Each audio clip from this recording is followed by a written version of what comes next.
এর মাঝেই হঠাৎ মোবাইলের রিংটোন বাজতে লাগলো। মনে মনে কোন শালায় বিরক্ত করলো বলে তার 14 গোষ্ঠী উদ্ধার করতে লাগলাম। মোবাইলটা বের করে স্তব্ধ হয়ে গেলাম। আমার একমাত্র প্রেমিকা অনু নাম্বার দেখেই বুকটা সেট করে উঠলো। এই বুঝি থাপ্পড় খেলাম। সেই থাপ্পড় কি আর ভুলা যায়? ব্রেকআপ করবো ভালো কথা, কিন্তু কি থাপ্পড়ই না মারছিল। এতদিন পর হঠাৎ কল করলো, কারণ কি? বয়ে বয়ে ফোনটা রিসিভ করলাম আর বললাম হ্যাঁ হ্যালো।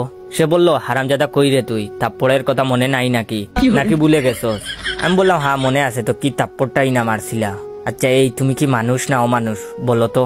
একে তো ব্রেকআপ করছো, আবার যাওয়ার সময় কিনা 2 গালে গুনে গুনে মুখ 10টা থাপ্পড় মেরেছিলা। সেই থাপ্পড় কি আর ভুলা যায়? এখনো আমি মাঝে মধ্যে সেই থাপ্পড় স্বপ্নে দেখি আর গাল হাতাই। সে বললো ওই রাখ তোর আজাইরা পেশাল, তুই কই আসস এখন? আমি বললাম কেন, আমি এখন আবার কি করলাম? একে তো তুমি নিজে আমারে কল দিছো, তারপর এখন বলতেছো পেঁচাল মারতেছি। সে বলল ওই তুই তোর ছোট ভাইরে কি শিখাইয়া দিছস? আমি বললাম কেন, আমি তো কিছু শিখাই নাই। আর আরিফ রে দিয়া তুমি কি করবা? ও আমাদের বংশের একমাত্র ভালো ছেলে, ওর নামে কিছু বললে আমি কিন্তু সহ্য করব না। তখন সে বলল মিথ্যা বলবি না একদম, তোর ছোট ভাই আজকে আমার ছোট বোন রে প্রপোজ করছে। আমি বললাম আরে বাহ, ঠিকই তো আছে। তাহলে বেয়ান সাহেবা বলেন বিয়া কবে? অনেকদিন হলো কুরমা পোলাও খাই না। সে বললো এই চুপ, তাবড়াইয়া তোর কান দিয়া গরম দুমা বাইর করমু, ফাইজলামি করস আমার লগে। তখন আমি বললাম আমি আবার কি করলাম? সে বলল আমার বোন প্রপোজালে রাজি হয় নাই, যার ফলে তোর ভাই আমার বোন সুমিকে ইচ্ছা মতো পিড়াইছে। আমি বললাম সাব্বাস, এই না হলো আমার ভাই, আমার অপমানের প্রতিশোধ নিছে আমার ভাই। সে বলল তোর বাইরে বাঁচাইতে চাইলে এক্ষুনি লেকের পার আয়। আমার বুঝতে আর বাকি রইল না, কাহিনী জটিল। তাড়াতাড়ি ফোনটা কেটে দিয়ে লেকের দিকে দৌড় দিলাম। আগে বাইকে বাঁচিয়ে নিয়ে আসি, পরেরটা পরে চিন্তা করা যাবে। লেক বেশি দূর না, তাকায় 20 মিনিটের বেশি সময় লাগলো না। দেখি ছোট ভাইকে অনু হাত দিয়ে ধরে রেখেছে। সুমির দিকে তাকিয়ে দেখি তার নাকের মাথা লাল হয়ে গেছে। তখন অনু আমাকে দেখে বলল তোর ভাইয়ের বিচার কর, তা না হলে কি করব?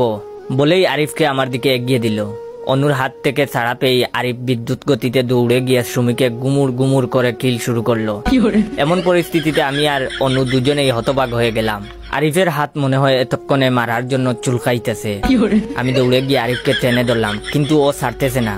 অনু ধরল সুমিকে, কিন্তু কিছুতেই ছাড়াতে পারছে না। এত টানাটানিতে বাঁধলো আরেক বিপত্তি। আরিফ সুমির চুল ধরে আছে, অপরদিকে অনু তার বোনকে টানছে।